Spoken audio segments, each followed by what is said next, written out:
Bismillahirrahmanirrahim. Assalamualaikum warahmatullahi wabarakatuh. Semoga hari ini kawan-kawan semua dimanapun berada selalu dalam keadaan sehat dan mendapatkan rezeki yang banyak. Walaupun rezeki itu tidak selalu berbentuk uang, tidak selalu berbentuk harta, tidak selalu berbentuk dalam pekerjaan, tapi yang namanya rezeki itu ketika seseorang itu bisa bernapas dengan lancar, itu adalah rezeki yang tidak ternilai. Walaupun di kantongmu tidak ada uang 100 perak pun, tapi napasnya lancar keluar masuk, itu adalah rezeki dari Allah yang harus disyukuri. Sebab banyak orang yang berbaring di rumah sakit itu menggunakan tabung oksigen yang satu hari harus dibayar 3 juta untuk per tabungnya itu. Mungkin bisa lebih. Hanya untuk memiliki atau bisa bernapas dengan baik. Supaya napasnya itu lancar keluar masuk, maka dipasanglah oksigen di hidungnya itu. Nah, itu dia harus bayar. Tidak ada yang gratis. Sedangkan napas yang diberikan kepada Allah itu kepada kita oleh Allah itu tidak dipungut biaya, walaupun 1 perak pun tidak dipungut. Itulah yang harus kita syukuri kepada Allah, yang dinamakan rezeki. Matamu bisa melihat ketika bangun di pagi hari itu rezeki. Telingamu bisa mendengar, itu rezeki. Banyak orang yang sekarang itu pakai alat dengar di kupingnya itu, karena pendengarannya itu sudah mulai menjauh. Orang ngomong dekat tapi terdengarnya jauh gitu. Sehingga harus pakai alat dengar supaya terdengarnya dekat. Banyak orang yang sudah tidak bisa berbicara karena tenggorokannya itu dilobangi.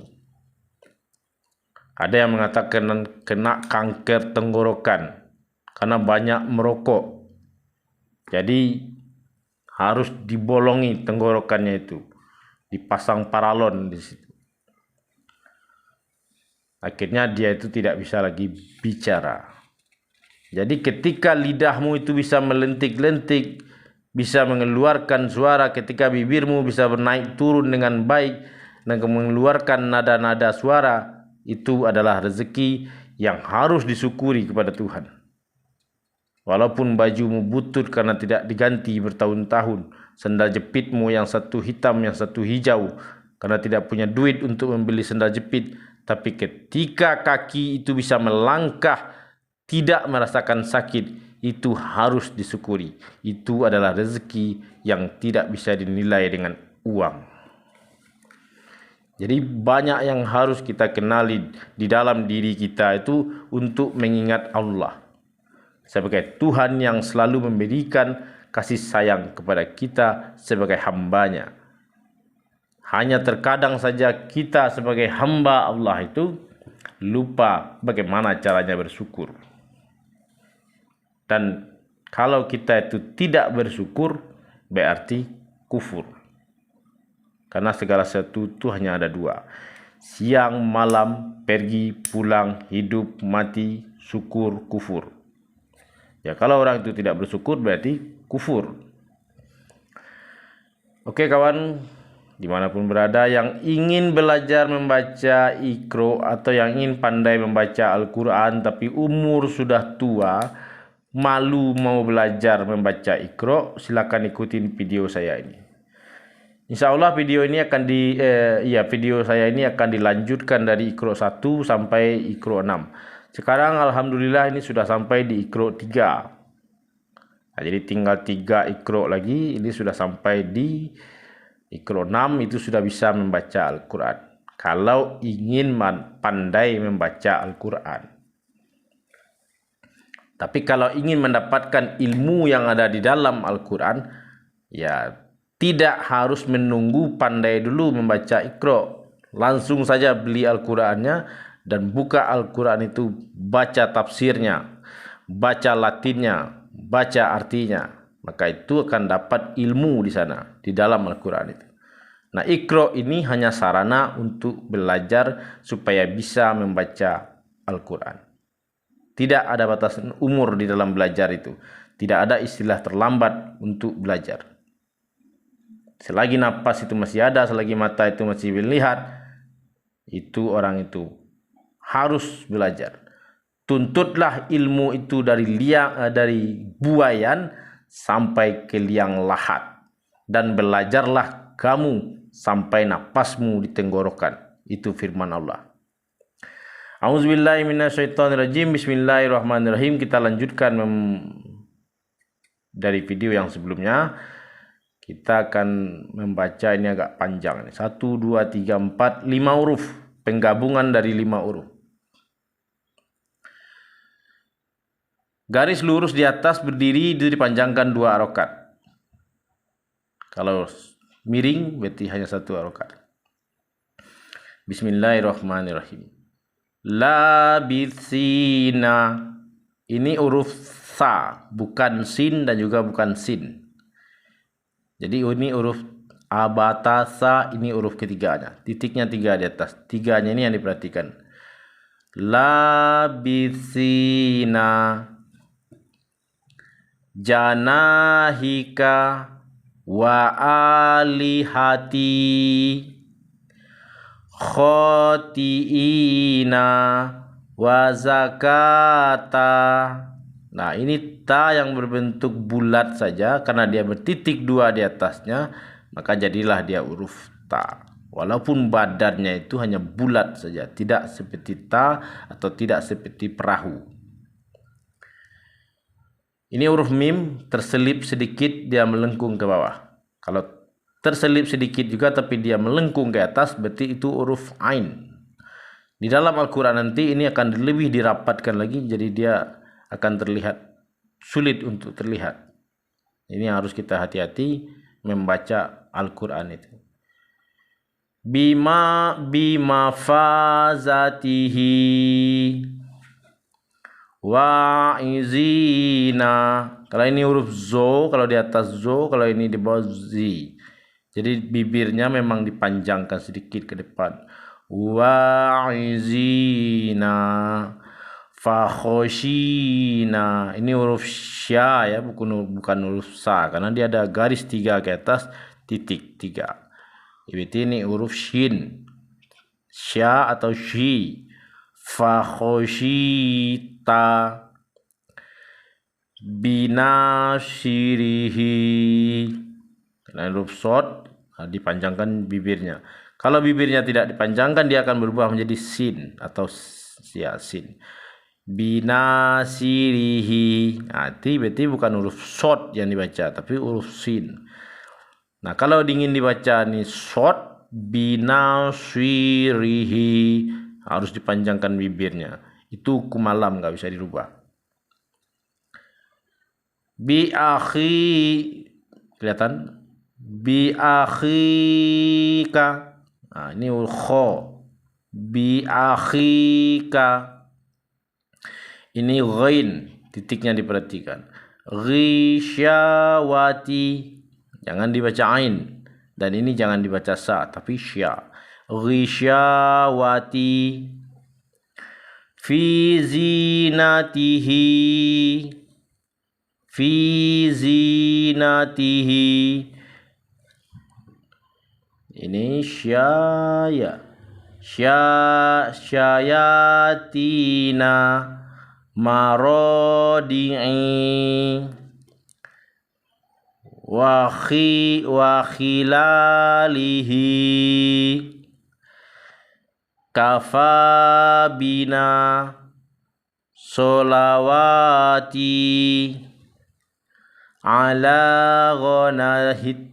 Ini huruf ha ini. Ala ghanahi khodi'ina. Ini huruf dot ya, short dot. Nah, ini dotnya ada titiknya, sodo atau huruf dot. Khodi'ina wahazihi ibadatihi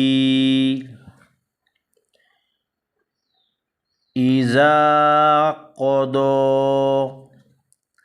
asatiro wa hafizo. Jadi membaca Al-Quran itu yang pertama itu kita siap mental. Siap mental untuk ditertawakan. Karena yang belajar mengaji Iqra itu anak TK. SD itu sudah dianggap terlambat. Belajar Iqra itu sudah dianggap terlambat. Tapi sekarang ini banyak anak TK itu sudah berkumis. Ada yang anaknya sudah 4, mukanya sudah keriput, tapi belum pandai membaca Al-Quran.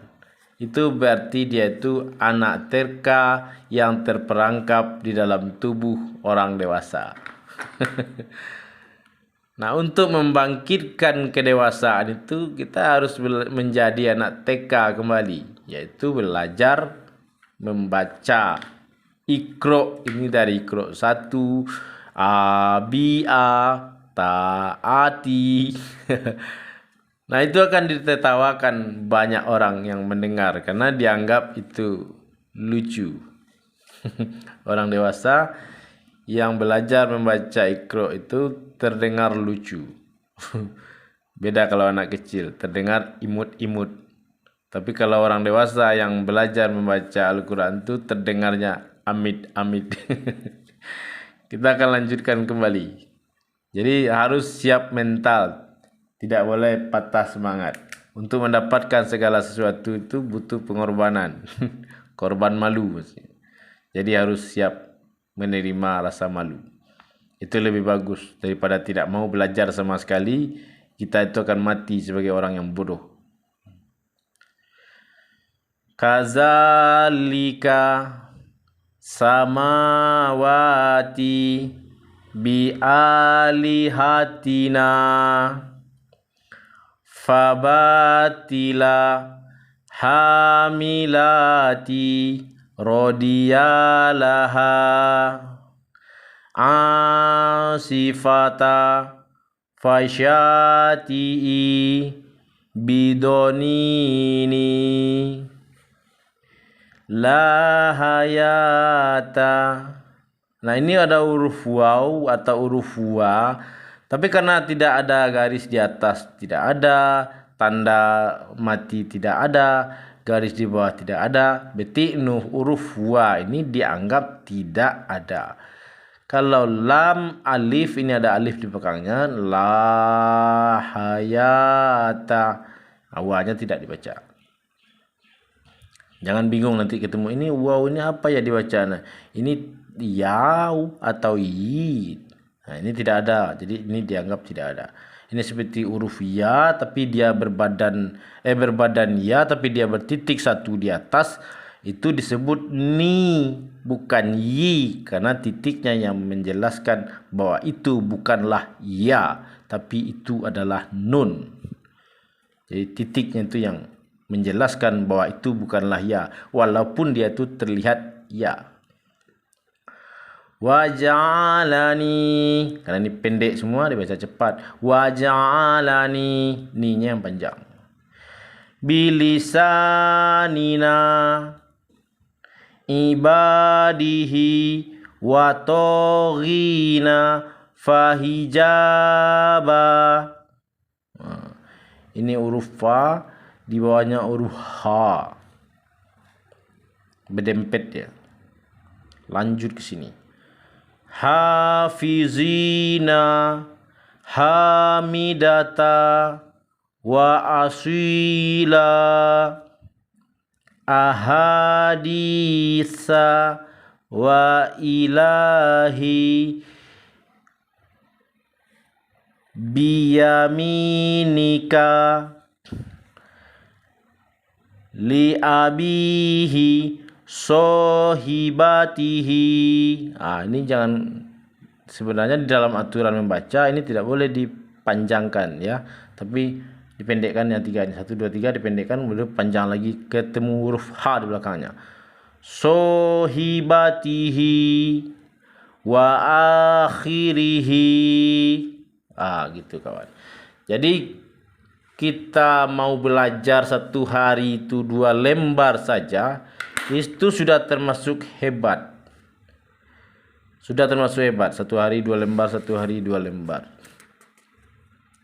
Jadi kalau kita itu menghembuskan napas yang terakhir, maka catatan amal di malaikat pencatat amal baik itu, dia itu mati dalam keadaan sedang belajar ilmu agama. Itu yang mati yang bagus itu seperti itu. Orang itu mati atau menghembuskan napasnya yang terakhir sedang belajar ilmu agama. Oke kawan, kita akan lanjutkan di halaman berikutnya. Selamat beraktivitas. Assalamualaikum warahmatullahi wabarakatuh.